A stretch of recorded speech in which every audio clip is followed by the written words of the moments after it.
ಅವ್ರಿಗೆ ಹಾಕಿರ್ತಕ್ಕಂಥ ಒಂದು ಇಡೀ ಮಣ್ಣು ಕೂಡ ಆಕ್ರಮ.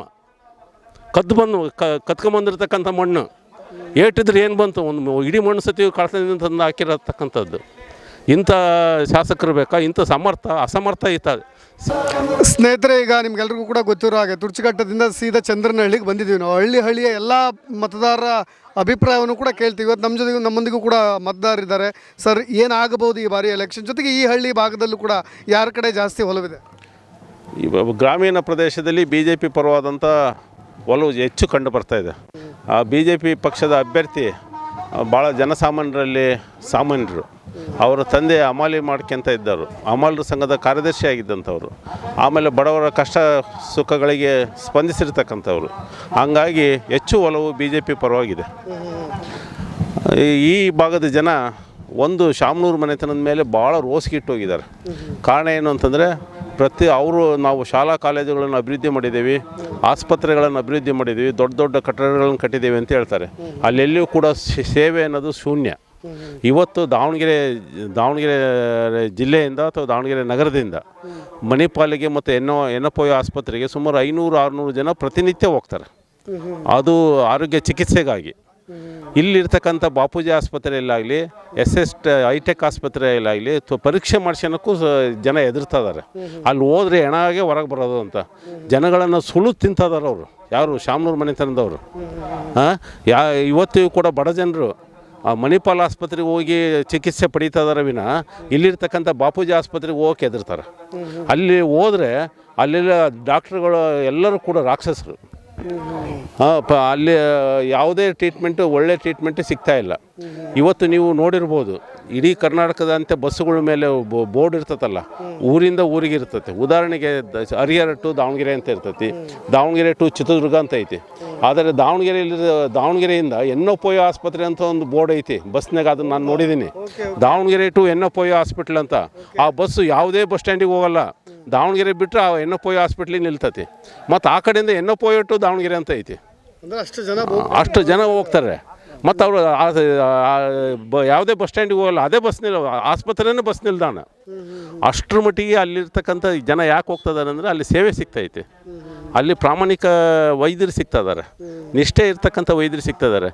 ಏನು ಶಾಮನೂರು ಶಿವಶೇಖರಪ್ಪನವ್ರು ಬೆಳೆಸಿರ್ತಕ್ಕಂಥ ಆರೋಗ್ಯ ಸಂಸ್ಥೆಯಲ್ಲಿ ನಿಷ್ಠೆ, ಪ್ರಾಮಾಣಿಕ ಸೇವೆ ಇರ್ತಕ್ಕಂಥದ್ದು ಯಾವುದೇ ಡಾಕ್ಟರ್ಸ್ ಅಲ್ಲಿಲ್ಲ. ಇದು ಎಲ್ಲದೂ ಕೂಡ ವಾಣಿಜ್ಯೀಕರಣ ಆಗಿದೆ. ಇದನ್ನೆಲ್ಲ ಮಾಡಿದ್ರು ಶಾಮನೂರು ಶಿವಶಂಕರಪ್ಪ.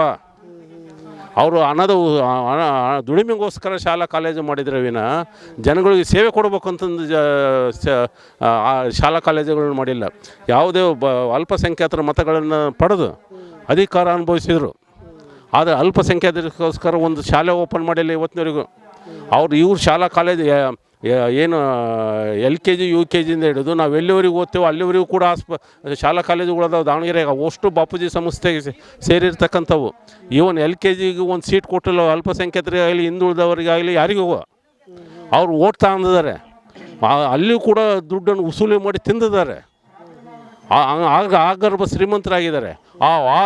ಈ ರೀತಿ ಇದು ಜನಗಳಿಂದ ಸುಳು ತಿಂದಿರ್ತಕ್ಕಂಥ ಆಗರ್ಭ ಶ್ರೀಮಂತರಾಗಿದ್ದಾರಲ್ಲ, ಈ ಆಗರ್ಭ ಶ್ರೀಮಂತನ ಕುಡಿ ಸಮರ್ಥ.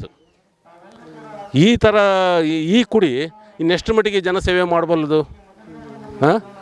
ಇದು ಕಂಪ್ಲೀಟ್ ಸುಲಿಗೆ ಹಣದಿಂದನೇ ಬೆಳೆದು ಬಂದಿರತಕ್ಕಂಥ ಸಮರ್ಥ. ವಿದೇಶದಲ್ಲಿ ಪದವಿ ಪಡೆದಿರ್ಬೋದು, ಆದರೆ ಹಣ ಪಡೆದಿರ್ತಕ್ಕಂಥದ್ದು ಜನಗಳಿಂದ ಸುಲಿಗೆಯಿಂದ ಪಡೆದಿರ್ತಕ್ಕಂಥ ಹಣದಿಂದ. ಇವೆಲ್ಲವೂ ಕೂಡ ಒಂದಲ್ಲ ಒಂದು ದಿವಸ ಒಳ್ಳೇದಾಗಲ್ಲ. ಶಾಮನೂರು ಶಿವಶಂಕರಪ್ಪನವರಿಗೆ ಅವ್ರು ಎಷ್ಟು ದೊಡ್ಡ ಶ್ರೀಮಂತರಾಗಿದ್ದರೂ ಕೂಡ ಅವರು ಮರಣ ಹೊಂದಿದಾಗ ಹಾಕಿರ್ತಕ್ಕಂಥ ಒಂದು ಇಡೀ ಮಣ್ಣು ಆಕ್ರಮ. ಕಾಡೇಜಿ ಕೆರೆದದು. ಈ ಗಣಿ ಸಚಿವರು ಅಲ್ಲಿಂದ ಮಣ್ಣು ಹೊಡೆದ್ರು, ಮಣ್ಣನ್ನು ಲೂಟಿ ಮಾಡಿದರು. ಅವ್ರಿಗೆ ಹಾಕಿರ್ತಕ್ಕಂಥ ಒಂದು ಇಡೀ ಮಣ್ಣು ಕೂಡ ಆಕ್ರಮ. ಕತ್ಕೊಂಬಂದಿರ್ತಕ್ಕಂಥ ಮಣ್ಣು ಏಟಿದ್ರೆ ಏನು ಬಂತು, ಒಂದು ಇಡೀ ಮಣ್ಣು ಸತಿ ಕಳ್ತನದಿಂದ ತಂದು ಹಾಕಿರತಕ್ಕಂಥದ್ದು. ಇಂಥ ಶಾಸಕರು ಬೇಕಾ? ಇಂಥ ಅಸಮರ್ಥ ಈತ. ಜನಸೇವೆಗೆ ಅಸಮರ್ಥ, ತನ್ನ ಕಾರ್ಖಾನೆಗಳನ್ನು ಬೆಳೆಸಲಿಕ್ಕೆ ಸಮರ್ಥ, ಆದರೆ ಜನಸೇವೆಗೆ ಅಸಮರ್ಥ ಅಂತ ನಾನು ಹೇಳ್ತೀನಿ. ಜೊತೆ ದಾವಣಗೆರೆ ಅಂದರೆ ನೀವು ಹೇಳಿದಾಗ ನೋಡಿ ಬಾಪೂಜಿ ಹಾಸ್ಪಿಟ್ಲ್ ಬಗ್ಗೆ ಹೇಳ್ತಾ ಇದ್ರಿ. ದಾವಣಗೆರೆ ಅಂದರೆ ಬಾಪೂಜಿ ಹಾಸ್ಪಿಟ್ಲ್ ಅನ್ನೋ ರೀತಿಯಾದಂಥ ಕಾಲಘಟ್ಟವೂ ಕೂಡ ಇತ್ತು. ಈ ಕಂಪ್ಲೀಟ್ ಯಾಕೆ ಬದಲಾಗಿಬಿಡ್ತಲ್ಲ ಅಂತ ಇದು ಒಂದು ರೀತಿಯಾಗಿ ಕಮರ್ಷಿಯಲ್ ಆಗಿಬಿಟ್ರ ಅಂತ ಹೇಳ್ತಾ ಇದ್ದೀರಾ ಅಥವಾ ಏನು ಅಂತ? ಈಗ ಅವರು ಮಾಡಿರ್ತಕ್ಕಂಥ ಆಸ್ಪತ್ರೆಗಳು, ಶಾಲಾ ಕಾಲೇಜುಗಳು ಸಂಪೂರ್ಣವಾಗಿ ವಾಣಿಜ್ಯೀಕರಣ, ದುಡ್ಡು ದುಡಿಬೇಕಂತ ದೃಷ್ಟಿಯಿಂದ ಮಾಡಿರ್ತಕ್ಕಂಥವು, ಜನಗಳಿಗೆ ಸೇವೆ ಕೊಡಬೇಕು ಅಂತ ಮಾಡಿರ್ತಕ್ಕಂಥದ್ದಲ್ಲ. ಹಂಗಾಗಿ ಅವಷ್ಟು ವಾಣಿಜ್ಯೀಕರಣ ಆಗಿದಾವೆ. ಆಮೇಲೆ ದಾವಣಗೆರೆಗೆ ಈ ಮೊನ್ನೆ ಬಜೆಟ್ನಾಗ ಹೇಳಿದರು ಸಿದ್ದರಾಮಯ್ಯನವರು, ನಾನು ಜಿಲ್ಲೆಗೊಂದು ಸರ್ಕಾರಿ ಮೆಡಿಕಲ್ ಕಾಲೇಜ್ ಕೊಡ್ತೀನಿ ಅಂತಂದು ಎಲ್ಲಿ ಕೊಟ್ಟರು? ಆ ಬಜೆಟ್ಗಿಂತ ಮುಂಚೆ ಹೇಳಿದರು ದಾವಣಗೆರೆ ಜಿಲ್ಲೆ CG ಹಾಸ್ಪಿಟ್ಲನ್ನು ಸೂಪರ್ ಸ್ಪೆಷಾಲಿಟಿ ಮಾಡ್ತೀವಿ ಅಂತಂದರು. ಎಲ್ಲಿ ಮಾಡಿದರು? ಇವತ್ತು ಕಟ್ಟಡ ಶಿಥಿಲಗೊಂಡಿದೆ, ಕಟ್ಟಡಕ್ಕೆ ಅನುದಾನ ತರಕ್ಕೆ ಆಗ್ತಾಯಿಲ್ಲ. ಯಾಕೆ ಅನುದಾನ ತರಕ್ಕೆ ಆಗ್ತಾಯಿಲ್ಲ ಅಂದರೆ CG ಹಾಸ್ಪಿಟ್ಲು ಡೆವಲಪ್ ಆದರೆ, ಅಭಿವೃದ್ಧಿ ಆದರೆ ಇವ್ರಿಗೆ ಬರ್ತಕ್ಕಂಥ ಪೇಷಂಟ್ಗಳು ಕಮ್ಮಿ ಆಕವ, ಇವ್ರ ಆಸ್ಪತ್ರೆಗೆ ಬರ್ತಕ್ಕಂಥವ್ರು ಕಮ್ಮಿ ಆಗ್ತಾರೆ. ಅದ್ರ CG ಹಾಸ್ಪಿಟ್ಲ್ ಹಿಂದ್ಗಡೆನೇ ಬಾಪೂಜಿ ಆಸ್ಪತ್ರೆ ಐತಿ. ಹಾಂ, ಆಮೇಲೆ ಏನು JJ ಮೆಡಿಕಲ್ ಕಾಲೇಜ್ ಅಟ್ಯಾಚ್ಮೆಂಟ್ ಐತಿ, ಅದನ್ನು ಮೊದಲು ತಪ್ಪಿಸ್ಬೇಕು. ಅದು JJ ಮೆಡಿಕಲ್ ಕಾಲೇಜಿನ ಅಲ್ಲಿ ಹೋಗಿರ್ತಕ್ಕಂಥ ಪೇಷಂಟ್ಗಳಿಗೆ ಬಾಪೂಜಿ ಆಸ್ಪತ್ರೆಗೆ ಹೋಗ್ರಿ, ಇಲ್ಲಿ ಯಾವುದೇ ಚಿಕಿತ್ಸೆ ಇಲ್ಲ, ಹೈಟೆಕ್ ಹಾಸ್ಪಿಟ್ಲಿಗೆ ಹೋಗ್ರಿ ಅಂತ ಡಾಕ್ಟ್ರ್ ಹೇಳಿ ಕಳಿಸ್ತಾರೆ. ಅಷ್ಟರ ಮಟ್ಟಿಗೆ ವಾಣಿಜ್ಯೀಕರಣ, ಅಷ್ಟರ ಮಟ್ಟಿಗೆ ಜನಗಳನ್ನು ಸುಳ್ಳು ತಿನ್ನತಕ್ಕಂಥ ಜೀವ ಅದು ಶಾಮನೂರು ಮನೆತನ. ಸರ್, ನನಗೆ ದಾವಣಗೆರೆ ಅಂದ ತಕ್ಷಣ ನೋಡಿ ಸರ್, ಸ್ಮಾರ್ಟ್ ಸಿಟಿ ನೀವು ತುಂಬ ಚೆನ್ನಾಗಿ ಅರ್ಥವತ್ತವಾಗಿ ಹೇಳ್ತಾ ಇದ್ರಿ ಅಂತ ಕೇಳ್ತಾ ಇದ್ದೀನಿ ಅಷ್ಟೇ, ಇನ್ನೇನಿಲ್ಲ. ಸ್ಮಾರ್ಟ್ ಸಿಟಿ ಅದೊಂದು 100 ಕೋಟಿ ಅನುದಾನ ಬಂತು, ಎಲ್ಲೋಯ್ತು ದಾವಣಗೆರೆ ದಕ್ಷಿಣ ಉತ್ತರ ಭಾಗಕ್ಕೆ ಮಾತ್ರ ಅಭಿವೃದ್ಧಿ ಅನ್ನೋ ಒಂದು ಪದ ಹೇಳ್ತಾರೆ ಬಿಟ್ಟರೆ ದಾವಣಗೆರೆ ದಕ್ಷಿಣ ಇಂಪ್ರೂವ್ಮೆಂಟ್ಸ್ ಮಾಡಲಿಕ್ಕೆ ಯಾಕೆ ಬಳಸಲೇ ಅಲ್ವಾ ಹಣನ? ಕೇಂದ್ರ ಸರ್ಕಾರದ ಯೋಜನೆ ಅದು ಸ್ಮಾರ್ಟ್ ಸಿಟಿ ಅನ್ನೋದು. ಏನು GM ಸಿದ್ದೇಶ್ವರ ಅವರ ಪ್ರಯತ್ನದಿಂದ ಇವತ್ತು ದಾವಣಗೆರೆ ಸ್ಮಾರ್ಟ್ ಸಿಟಿಗೆ ಅನುದಾನ ಬಂತು. ಆದರೆ ಅನುದಾನನ ಬಳಕೆ ಮಾಡ್ತಕ್ಕಂಥ ರಾಜ್ಯ ಸರ್ಕಾರ ಇವತ್ತು ಸಂಪೂರ್ಣವಾಗಿ ದಕ್ಷಿಣದ ಕಡೆಗೆ ಗಮನ ಕೊಡಲಿಲ್ಲ. ಅಲ್ಲಿ ದಕ್ಷಿಣದಲ್ಲಿರ್ತಕ್ಕಂಥವ್ರು ಸಂಪೂರ್ಣವಾಗಿ ಅಲ್ಪಸಂಖ್ಯಾತರು, ದಲಿತರು, ಹಿಂದುಳಿದವರು. ಆ ಪ್ರದೇಶ ಅಭಿವೃದ್ಧಿ ಪಡಿಸಲಿಲ್ಲ ಇವರು. ದಾವಣಗೆರೆ ಉತ್ತರ ಭಾಗನ ಅಭಿವೃದ್ಧಿ ಪಡಿಸಿದರು. ಅಲ್ಲಿರ್ತಕ್ಕಂಥ ದಲಿತರು ಕೇರಿನ ಅಭಿವೃದ್ಧಿ ಮಾಡಲಿಲ್ಲ, ಶ್ರೀಮಂತರ ಕೇರಿಯನ್ನು ಅಭಿವೃದ್ಧಿ ಮಾಡಿದರು. ಅವರು ವಾಸ ಮಾಡ್ತಕ್ಕಂಥ ಪ್ರದೇಶನ ಅಭಿವೃದ್ಧಿ ಮಾಡಿದರು. ದಾವಣಗೆರೆ ಉತ್ತರದಲ್ಲಿ 22 ಪಾರ್ಕ್ಗಳದ ಇವ್ರು ವಾಕ್ ಮಾಡೋಕ್ಕೆ.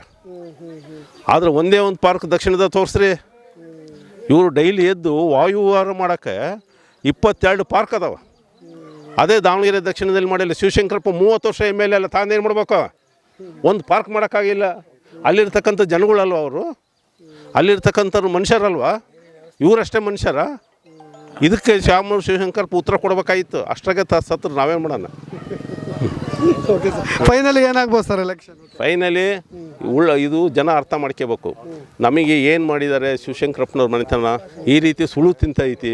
ನಾವು ಪ್ರತಿ ಒಂದು ನಾನು ಇನ್ನೊಂದು ಉದಾಹರಣೆ ಕೊಡಲಿಕ್ಕೆ ಇಷ್ಟಪಡ್ತೀನಿ. ನಮ್ಮೂರಾಗೆ ಒಂದು ಸಲ ಏನಾದೆ, ನಾನು ಊರಿಗೆ ಹೋದಂಥ ಸಂದರ್ಭದಲ್ಲಿ ಒಂದು ಅಮ್ಮನಿಗೆ ಇದ್ದಕ್ಕಿದ್ದಂತೆ ಎದೆ ನೋವು ಬಂತು. ಒಂದು ಸ್ವಲ್ಪ ಭಾಳ ಒದ್ದಾಡಕತ್ತಿದ್ಲು.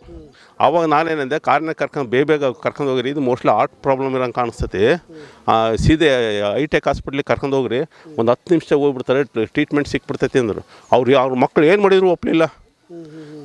ಇಲ್ಲ ನಾವು ಹೈಟೆಕ್ ಹಾಸ್ಪಿಟ್ಲಿಗೆ ಹೋಗಲ್ಲ, ಅಕಸ್ಮಾತ್ ಹೋದರೆ ವಾಪಸ್ ನಮ್ಮ ಜೀವಂತವಾಗಿ ಬರೋದಿಲ್ಲ, ನಾವು ಇಲ್ಲಿಂದ ಬೈಕ್ನಾಗೆ ಮಣಿಪಾಲಿಗೆ ಹೋಗಿದ್ರು. ಮುಂದೆ ಒಡೆಯನೊಬ್ಬನು ಆಯಮ್ಮನ ನಡುವೆ ಕುಂದಿಸ್ಕೊಳ್ಳೋದು, ಹಿಂದೊಬ್ಬನು ಅಲ್ಲ ಇಲ್ಲಿಂದ ಅಲ್ಲಿಗೆ ಹೋದರೆ ಅಯಮ್ಮ ಏನಾಗಬೇಕು ಅಂತ. ಇದು 3 ಹೋದರೆ ಎತ್ತಾಕೋದೇ ಇಲ್ಲ.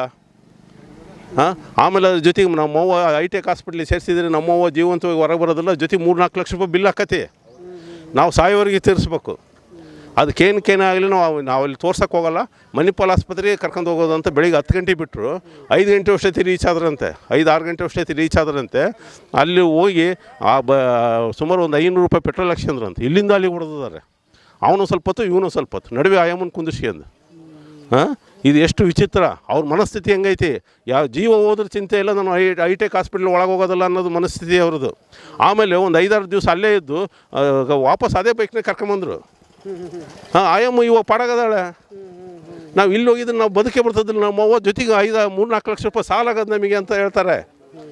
ಎಷ್ಟು ಮಟ್ಟಿಗೆ ಮಾನಸಿಕವಾಗಿ ವಿರೋಧಿ ಕಲ್ಪನೆ ಐತೆ ಆಸ್ಪತ್ರೆ ಬಗ್ಗೆ. ಅದೇ ವಿರೋಧ ಭಾವನೆ ಈ ಓಟ್ ಹಾಕಿದ್ರೆ ತೋರಿಸ್ಲಿ ಅಂತ ನಾನು ಜನತೆ ಕೈ ಮುಗಿ ಕೇಳ್ಕೊಂತೀನಿ.